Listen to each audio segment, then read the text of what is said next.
He reads, She writes, and we love stories.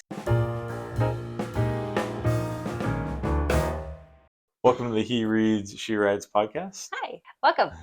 Today we are going to be chatting about what I call the must-haves for fantasy. The crucial elements of a fantasy story. He doesn't like that I say must-haves. So what I'm trying to avoid is I know there are going to be people who are going to watch this maybe years down the line who say, hey, here's a fantasy story that doesn't have one of these. There will always be So exceptions. there are going to be exceptions. Always. We understand that. Let us know in the comments if you have exceptions. We would love to chat about those. We would love to read them, honestly. Yes.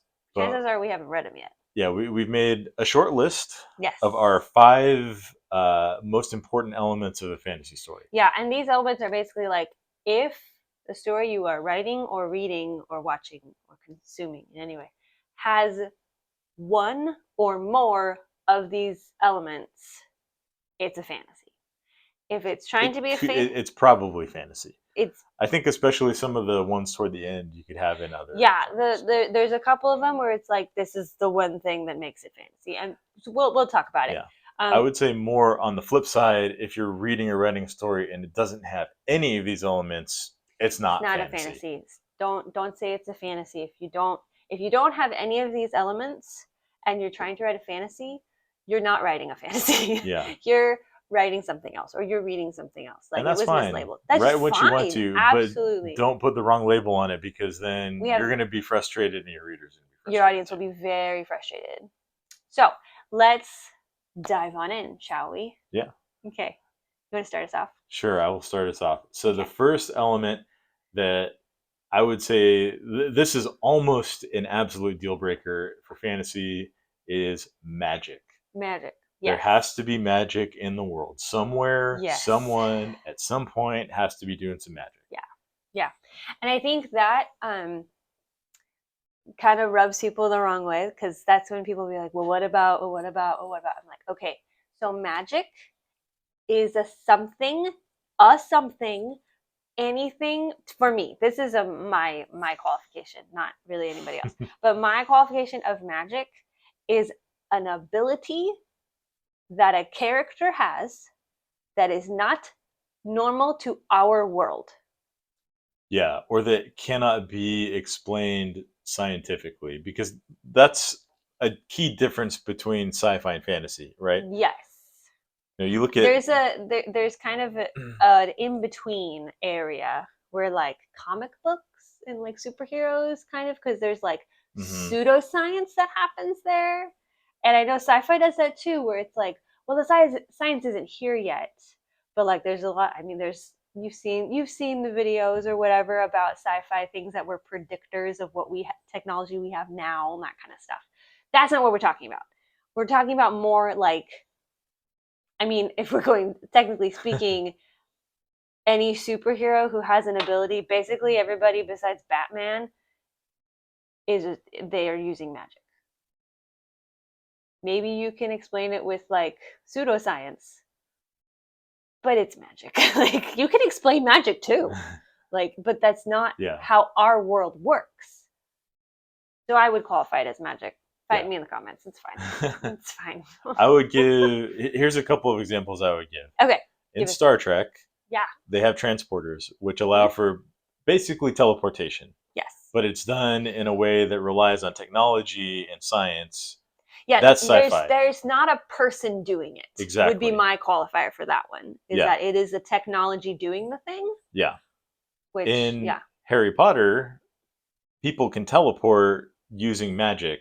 Yep. Without any technology. Nope. They're just able to disappear from one place and reappear at another immediately. Yep.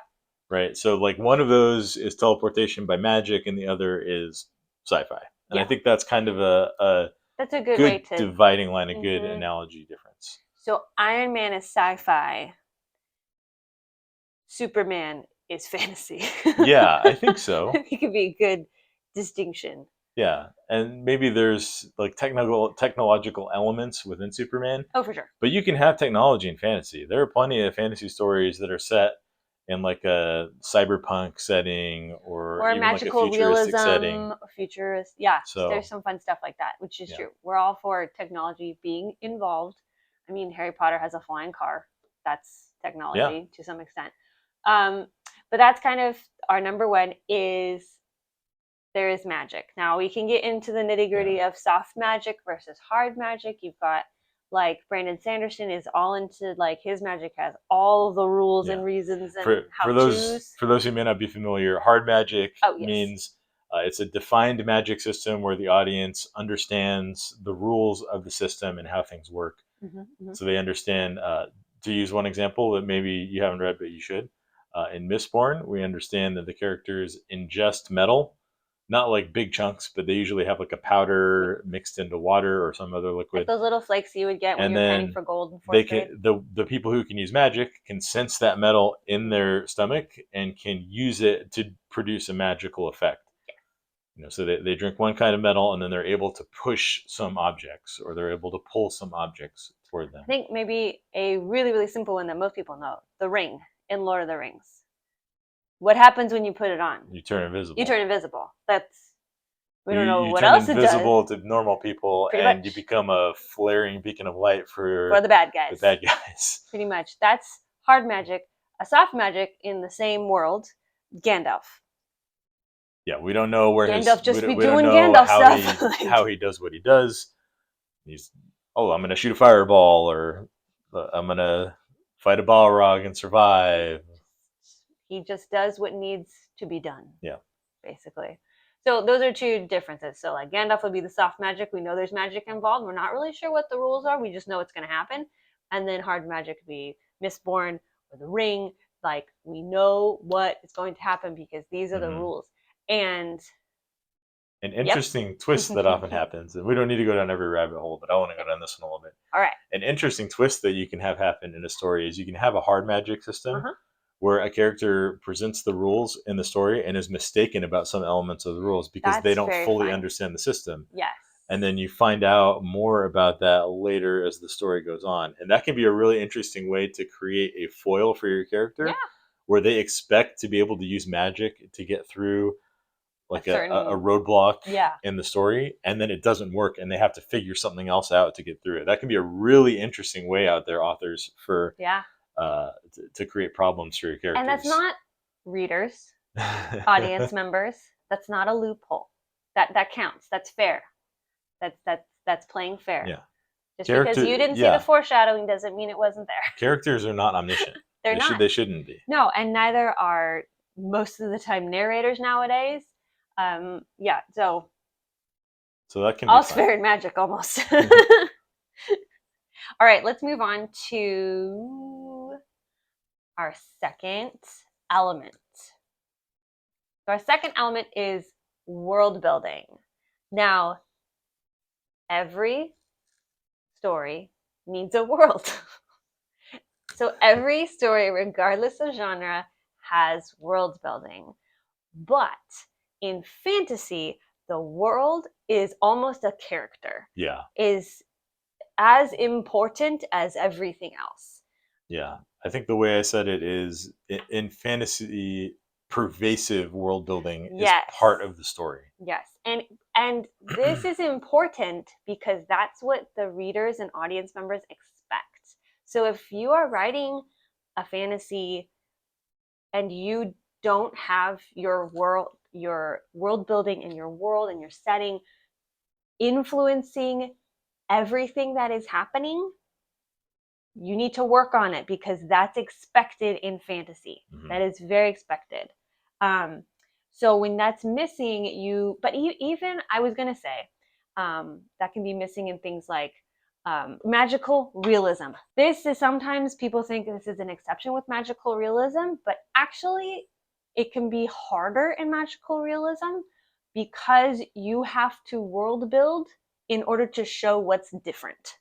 So you have to show in the same way as like Middle Earth or Mistborn. You have to have as much in-depth world building and involvement of the world because you are showing what's different. Yeah, that's so true.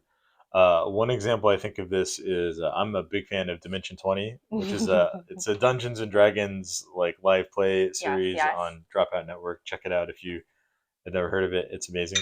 They have one series called The Unsleeping City that's set in New York.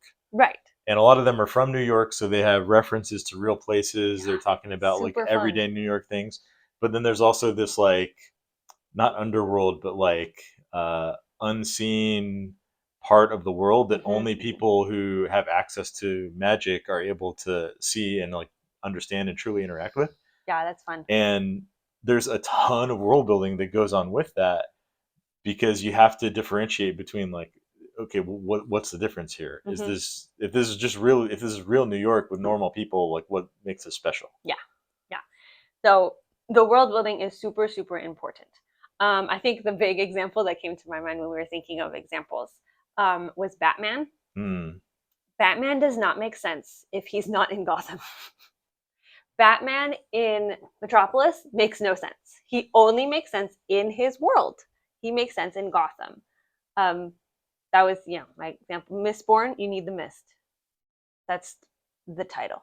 Like it's like, Yeah. and it's involved in character development and theme and plot and just everything.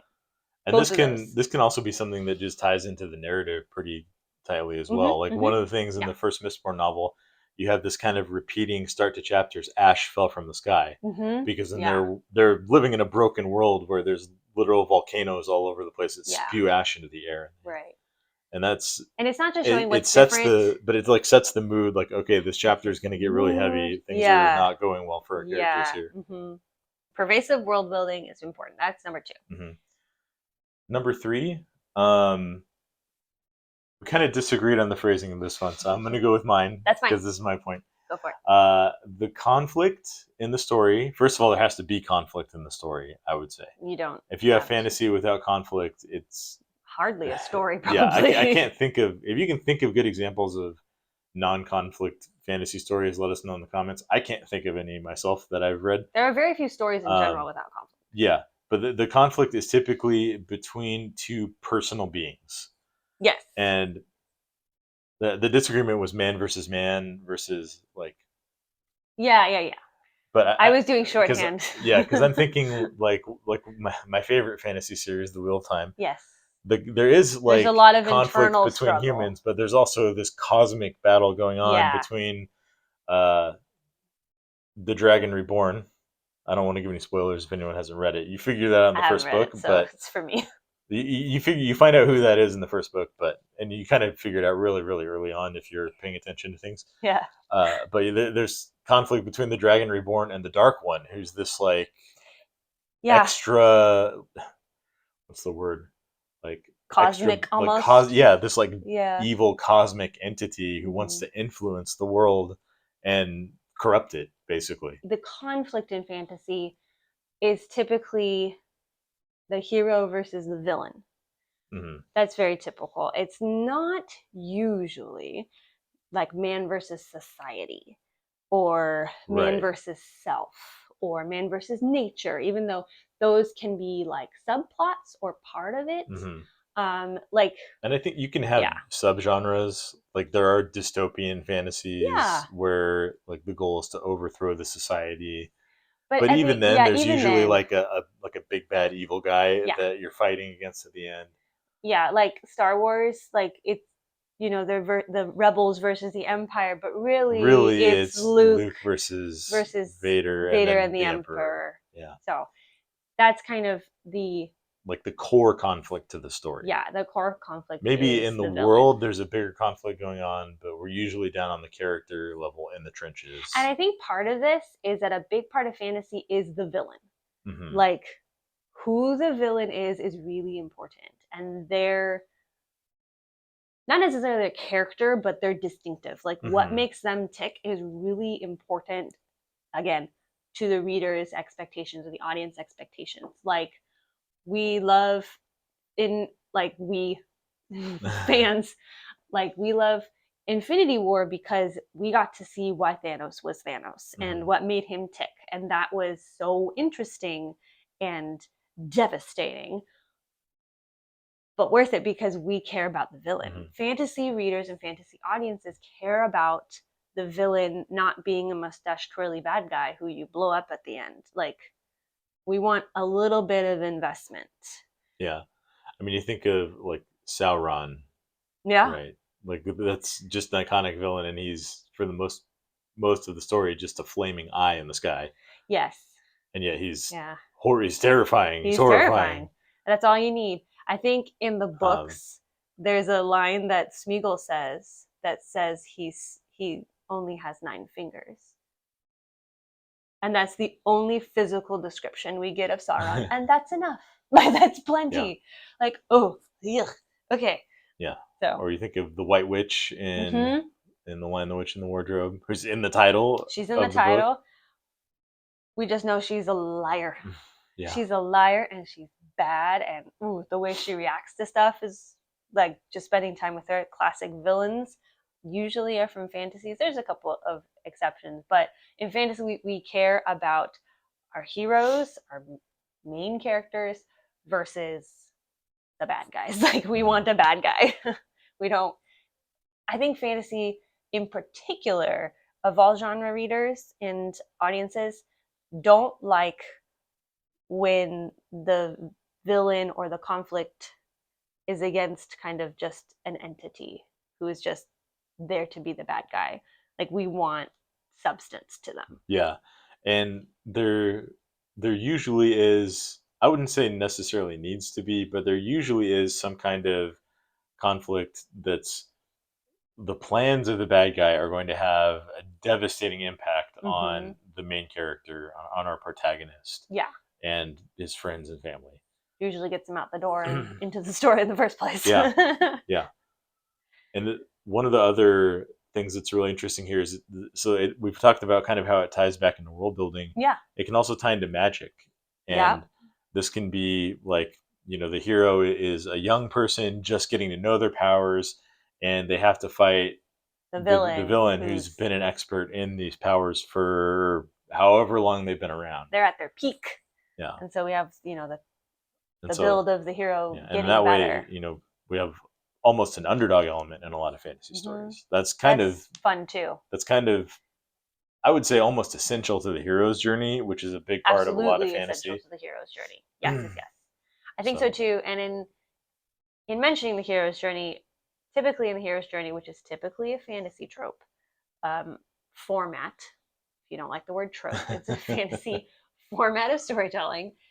You also get to see the good version of the magic versus the bad version of the magic, which is usually like mhm, the mentor figure using the magic in a good way and the villain using the magic in the bad way. mhm, And that is generally also part of the conflict, is even as the hero is our main character hero is learning and growing and progressing, they are learning, oh, if I go this way, that's bad. If I go this way, yeah, that's good. mhm.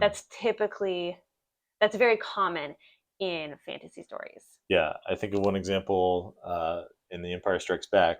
Mm-hmm. We see Yoda use the Force to help Luke by lifting his X-wing out of the swamp, Mm-hmm. Mm-hmm. and we can see that the Force can be used for good. It can be used to help people, Yeah.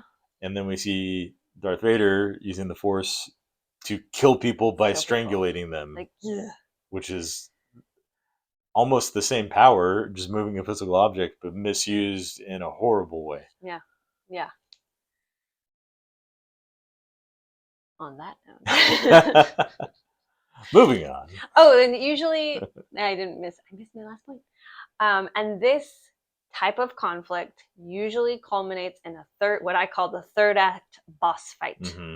And it's not always like Moon Knight where you have an actual like boss fight in the background, but which can be cool. But it's usually like there's the confrontation.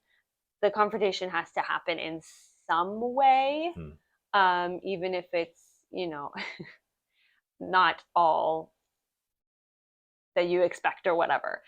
The hero or the band of misfits, or if it's an ensemble, our main character is going to take down the bad guy. We're going to have a confrontation, and that's going to be in the third act, and that's pretty standard in fantasy, I think. Yeah. It's standard in a lot of things. So this aspect of it isn't like required for fantasy or a for sure this is in fantasy every time, or if you see this it's a fantasy. But this type of conflict of the two personal beings against each other typically culminates in them facing one another and having a fight and having the confrontation, the beam struggle of Harry Potter, The fight with the Smaug at the fight end of with the Hobbit. Smaug and Hobbit. They you just Yeah. you name it, it's there. So end game where everybody on your left and everybody comes and it's the big boss fight. So it's gonna happen. Okay, 4. This is what you were very particular about these wordings too. Yes. This is there are certainly fantasy examples that don't have this, but it's an element in a lot of stories that I find extremely fun and interesting and engaging, and that is the existence of creatures or not human sentient beings. Mm-hmm. So to give some examples of what we're talking about here, in Lord of the Rings we have orcs and elves and dwarves And who hobbits. are all people, And ents. but they're not humans. They're not. And that adds a layer of depth and storytelling that sets fantasy apart from other fictional genres that some can dabble in, right? Sci-fi, you have lots of alien races a lot of the That's time. true. Yeah. But one of the key things that makes a fantasy story different from historical fiction Yeah. is the presence of these other fantasy beings. Yeah. And I think sometimes this is where you can dip into like, well, my world doesn't have magic, but it has dragons. And it's like, yeah, that's fantasy. Yeah. That kind of thing.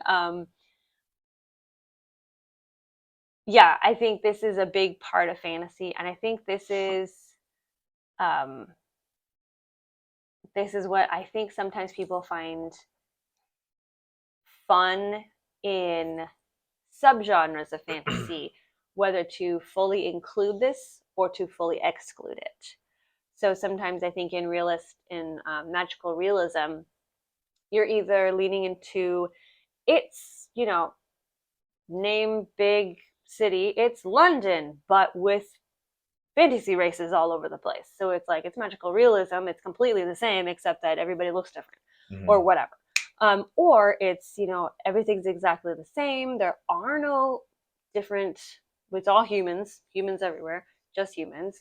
But then you find I don't know some kind of magic thing. So you either like lean really hard into these beings, these magical creatures, these fantasy races, or you avoid it like the plague. Like there's for fantasy, I feel like there's not really a middle ground. Like it's one or the other.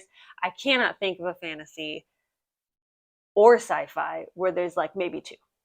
Like it's humans and one other. And then like I don't think that exists. Yeah. Like there's And I think part of this is because if you give people a taste of something like this, they're gonna want more. Yeah. If you have just like if you're writing a story and an elf shows up in a cafe and the character says hi to them and then goes on their way and there's never any mention of elves in the story, you're gonna have really mad people. What? Who was that? Where did they come from? That better be in book 2. Yeah. Yeah. Like there's that. Just by including that element, you're setting up a promise of I'm going to tell you about these people. Yeah, I think the only exception would be like the dragon exception is like this is a completely historical setting, all normal except the dragons. But then you lean hard into the dragons being central to everything. Like there's you can't half do the magical creatures and fantasy races. Mm-hmm. You have to commit to the bit, kind of is the idea. Yeah. So, yeah. I had some other notes and I'm reading them real quick. Here's my question for you. Does this include supernatural beings? Do you include this? It can. I know there can be. I'm thinking of some fantasy stories that I've read that have demons as an enemy. Okay. And that can very much fit into that category.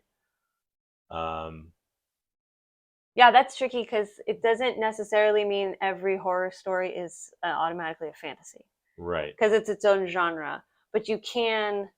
That's a fun part with fantasy is that you can kind of pick from other genres and be like, hey, can I borrow that? Yeah. Maybe a good example, like Dungeons and Dragons, is definitely like a fantasy game, Yeah, not necessarily a story. You can create your own but you stories. tell a story. Yeah, but there are real angels and real demons in Hmm. Dungeons and Dragons that Yeah, I you was know, thinking of fight against, or with the angels, maybe you work with. so the Thinking Dresden of the Dresden Files. Files, yeah. Yeah, the Dresden Files is a good example of the now that I've brought up supernatural, like the Dresden Files definitely dips into the supernatural realm, which is kind of fun. And I think Doctor Strange, Hmm. particularly in the comics, even in the movies as well, he kind of dips into the supernatural also, even though he is magic. Like he's doing magic. Like that's what he's doing. But also he's dipping into spiritual things that are spiritual in our world that we wouldn't mess with. Yeah, But in stories, you can do different things. So that's fun. That's the fun part with fantasy sometimes is you can dip into different genres and other genres can do that too. But I think fantasy tends to be more flexible than other genres. yeah, for sure. Um which is why we think it's fun. Cool. All right, number 5. There is pretty much always a non-magical community. Hmm. The normies must need representation. This we need somebody, at least like a Watson character type person, like just at least one person who is normal, who does not know the rules, who thinks it's weird. Lord of the Rings, we have the hobbits, especially Sam. Especially Sam, yeah, because he gets He to go is all the just way to like, the end. oh, he's wide-eyed the entire time. But so we have somebody to represent the real world, the normal world. And sometimes those people are antagonists. I'm thinking of like Like X-Men, mm, the normal people, not always the best people. we think of like the Dursleys The in Dursleys in Harry Harry Potter. Potter, yes, but also like Hermione is from a Muggle family Hmm. and they're nice. So, but there's always, pretty much always, a representation of normal people in the community. I was thinking of a Wheel of Time. Rand's dad Hmm. is normal, and even when he's not with him, he keeps his memory of his dad and just the normal hardworking man that he was keeps him centered a lot of times. Yeah, All the boys are like that. All of their that's dads a and moms are they're normal people who worked mm, hard and they help to keep them center. Um, yeah, that's a really good example. And in Rand's example, like he's even able to use some of the things that his dad taught him to be able to control his magic yeah, which is when his awesome. dad had no interaction with magic at all. Yeah. And sometimes our normal people are not plot related or, character development heavy, but I was thinking some examples I wrote down are in our MCU friends. We've got Maria Hill, Coulson, Ant-Man's buddies who are there for comic relief and we love them so much. That's what was wrong with Quantum Mania. Those guys weren't in it. Mm. Darcy Lewis in the Thor movies, also in WandaVision. Like she's so much fun, and it would be a completely different show without her. Some example we talked about Sam Gamgee in Mistborn. Dachshund Hmm. is the normal guy, and he is the one kind of keeping everybody's head on and making sure like the bills are paid and stuff. Yeah, Like he's kind of the center of the team in a lot of ways. Um, and I think yeah, one of the things that a lot of these characters do is give the reader a little bit of a self insert. yeah, oftentimes, Yeah. yeah, A lot of times you're following the protagonist who has the magic and you're kind of reading through their view and putting yourself in their shoes and like yeah, fantasizing, yeah, fantasying. yeah, fantasying. But also there can be an element of like, okay, this is a world where crazy things are happening. What would it be like if I stepped into this world? Yeah, And then we're we have a all Sam. character like Sam who He just wants potatoes. he's just a gardener. He's just a He's gardener. just Mr. Frodo's gardener. Yeah, and he gets to go on this epic quest with him Yeah. and see all of the things, and I know it adds we a sense yeah. of realism Hmm. to a genre that can be so unbelievable at Yeah, times. realism and grounding, and I think this is a tangent, but I think that explains in a lot of ways why MCU TV series with very down to earth on the streets type of characters have done Hmm. so well is because as the MCU evolved and like grew and stuff, we kind of lost the normals. Mm. We don't have normals anymore. We don't have Coulson. We don't have Nick Fury. We don't have Maria Hill. We don't have, all of these people who kept us grounded. Sam was that for Steve Rogers, but now he's Captain America. So now we don't have anyone to ground us anymore because our man who was grounding us is now Captain America. Like, it can't be Yeah. Bucky because he's 100. So it's gotta be somebody else. So I think that's an interesting like take on it of like this is something that you don't think of sometimes because especially when you're writing because you're so excited about all the cool stuff. But don't forget, in all the cool stuff, you got a normal person reading it and you're a normal person writing it. Like you need to keep it grounded Hmm. sometimes. Not all the time, but I think it needs to be there. Yeah. I'm going to step out on a limb and say this needs to be there. Yeah. And it's fine. There are plenty of examples of this not happening, and I'm gonna bet they're not as satisfying of stories. That's my hot take for today. I Yeah. always have a hot take, just so you know. I mean, I think you're right about that. If you have a story where every single person in the world has access to magic, then magic's not special. It's not special. You know, what's No, yeah. the line from The Incredibles? If everyone is special, then no one No one is. is. Yeah. No one will be. Yeah. Yeah. It's true. I think so. I think, and even yeah, that's why we love characters who are normal, like Sam. And I mean, why we like Ron Weasley so much is because he's not super smart like Hermione. He's not the chosen one. He's just Ron, and he's just a sweetheart and kind of a dummy sometimes. But I he's love that. normal, like that's why we love He's the Ron. normal wizard. He's the normal wizard. Or like Neville Longbottom, who gets the glow up of the century, but also like he's the normal wizard who struggles in school and gets bullied by kids and has to report to his kind of intimidating grandmother. And like we all appreciate those characters who are like, they have normal struggles too, just Yeah. like me.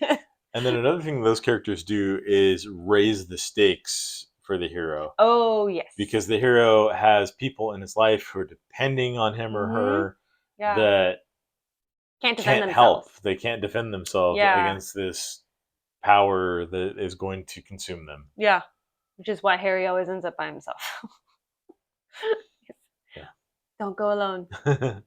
Going alone. It's dangerous to go alone. But the third act is coming, so we know it's going to happen. But it's true. Yeah, it raises the stakes, but it doesn't have to be that they're going to die. Like, let's just make that clear. Like, Yeah. Let's use Sam as an example again. Like, he raises the stakes for Frodo because Frodo wants to get him back to the Shire. Mm-hmm. Like, Frodo is okay if he dies, but he's not okay if Sam dies. Yeah. Like, he wants to get Sam back. And just, I think he ends up later having guilt that Sam had to carry the ring for him. Mm-hmm. Because he's like, that was not your responsibility. That was mine. Mm-hmm. Like, I hurt you in a way that, like, will never be repaired. And I think that is what the normal character brings, is just a weightiness without like the threat of fridging. It's the the complicatedness of relationships and all those things. Mm-hmm. So yes. So these have been, let's go over them one more time. Our top 5 crucial elements of fantasy. It is magic, which is the given. That's just why it's fun. It's why we read. What's the magic? What's the magic, Brandon? World building. World building. The pervasive world building, specifically. Pervasive world. Conflict between 2 personal beings. creatures and non-human species or races. And 5, the non-magical community, the normals. Yeah. So those are kind of our takes on what is needed for the story to be a fantasy. And if your story doesn't have these things, it's probably not a fantasy. Yeah. If you think we left something out, or if you disagree with some of our points, drop a comment and let us know. And you have examples, love to hear the We'd love to hear examples, especially examples. ones we don't know, because there's going to be some. Yeah. And we got to read some stuff. Let's read stuff together. Yeah. All right. We'll see you next time on the He Reads, She Writes podcast. And next week, we're talking about something we will decide later. Put it in the community tab. Yeah. Let us know if you have any topics you'd like us to discuss. Maybe we'll do We're open to sci-fi suggestions. next. We have our own list. We just haven't picked the next one. We just haven't picked the next one. We have a list. Yeah. Maybe we'll do a poll. That'd be fun. Yeah. See you in the community tab and on YouTube and all the places. Bye.